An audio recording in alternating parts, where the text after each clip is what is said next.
દેશનો સૌથી મોટો જીએસટી ચોર ઝડપાયો। સુરત શહેર ઇકોસેલે સુફિયાન કાપડિયાની ધરપકડ કરી।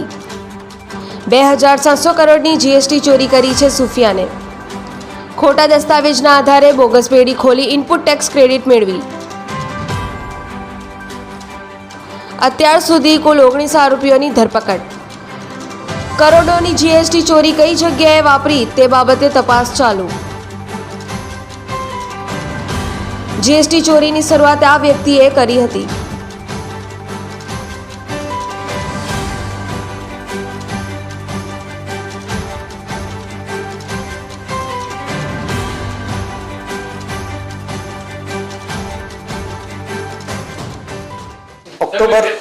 अक्टूबर 2022 में सूरत के डीसीबी पुलिस स्टेशन में एक गुनाह दाखिल किया गया था, जिसमें हकीकत उस हिसाब से है कि इकोनॉमिक ऑफेंस सेल को पहले प्राथमिक माहिती मिली थी कि सूरत शहर में 8 जितनी कंपनियां हैं जो फेक डॉक्यूमेंट्स के आधार पे, जिसको शेल कंपनीज बोलते हैं, वैसी खड़ी की गई है।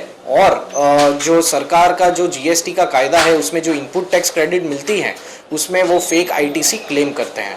इस हिसाब से प्राथमिक रिपोर्ट मिलते ही हमने गुनाह दाखिल किया था और इसका टेक्निकल सर्वेलेंस के आधार पे हमने संयुक्त 6 जगह पे पूरे गुजरात में एक रेड की गई थी। उसमें रेड में एक साथ 14 लोगों को अरेस्ट किया गया था और साथ में जैसे जैसे ये तफ्तीश आगे बढ़ते गई तब पता चला कि ये पूरा जो मामला है ये सिर्फ 8 कंपनी तक सीमित नहीं है, बल्कि 1500 से ज़्यादा कंपनीज इसमें इन्वॉल्व है। और ये सभी जो पूरा ऑर्गेनाइज्ड क्राइम है वो पूरे गुजरात नहीं बट पूरे भारत में ये फैला गया था। इसमें कुल 15 अलग अलग राज्य में अलग अलग 250 से ज़्यादा कंपनी रजिस्टर की गई है, उतना भी पता चला है। और ये सभी जो अभी ट्रांजैक्शन सामने आए हैं, ये जो बिलिंग का अमाउंट है, जो फेक बिलिंग का अमाउंट है, वो करीबन 2500-2700 करोड़ से ज़्यादा है। और इसमें जो आईटीसी क्लेम की गई है उसका जीएसटी डिपार्टमेंट को जानकारी दी गई है और वो रिकवरी करने की कामगिरी वो स्टेट जीएसटी की है, वो उसमें आगे बढ़ रही है। अगाऊ इसमें 18 लोगों का अरेस्ट किया गया था और जो उसका एक मुख्य सूत्रधार है सुफियान कापड़िया, उसको पकड़ने में इकोनॉमिक ऑफेंस सेल को सफलता मिली है।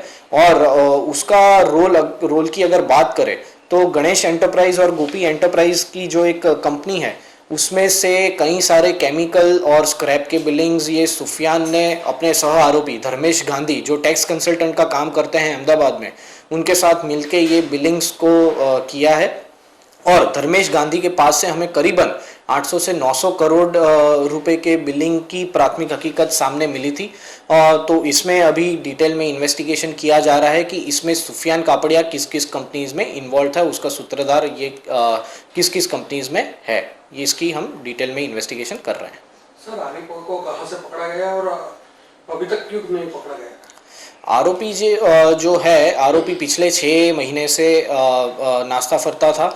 वो अभी जब हमने इंटरोगेशन किया तो ये पता चला है कि ये आरोपी की मेडिकल इश्यूज़ हैं और मेडिकल इश्यूज़ की वजह से उसका बीच में बाईपास सर्जरी भी किया गया है। वो साथ में इंदौर और मुंबई में हॉस्पिटल में भी दाखिल किया गया था। उस हिसाब से उसकी लोकेशन ट्रेस करने में इकोनॉमिक ऑफेंस सेल को दिक्कत आ रही थी। बट ह्यूमन सोर्सेज से पता चला कि वो सूरत में एक जगह पे दिखा गया है। उसके बेसिस पे हमने हमारी टीम को अलर्ट किया था और उस बेसिस पे उसको सूरत से ही उसको अरेस्ट करने में हमें सफलता मिली है। सर, इसकी एमओ क्या है? किस तरह से लोगों को ये जीएसटी में ये जो मुख्य आरोपी है सुफियान कापड़िया जो है वो फेक बिलिंग किस किस को देना है, बिलिंग बनाने का और बिलिंग किस को चाहिए, वो पूरा कम्युनिकेशन करने का काम ये सुफियान कापड़िया करता था।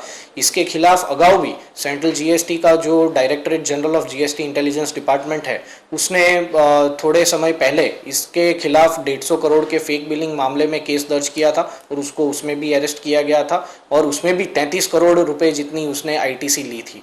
तो इसका मुख्य काम जो है वो बिलिंग करने का, बिलिंग बनाने का और बिलिंग किसको देना है, किसको जरूरत है, वो एजेंट्स के थ्रू कम्युनिकेट करके वो रियल पार्टीज को देने की कामगिरी ये करता था। प्रतीक डॉली, जनसाक्षी न्यूज़, सूरत।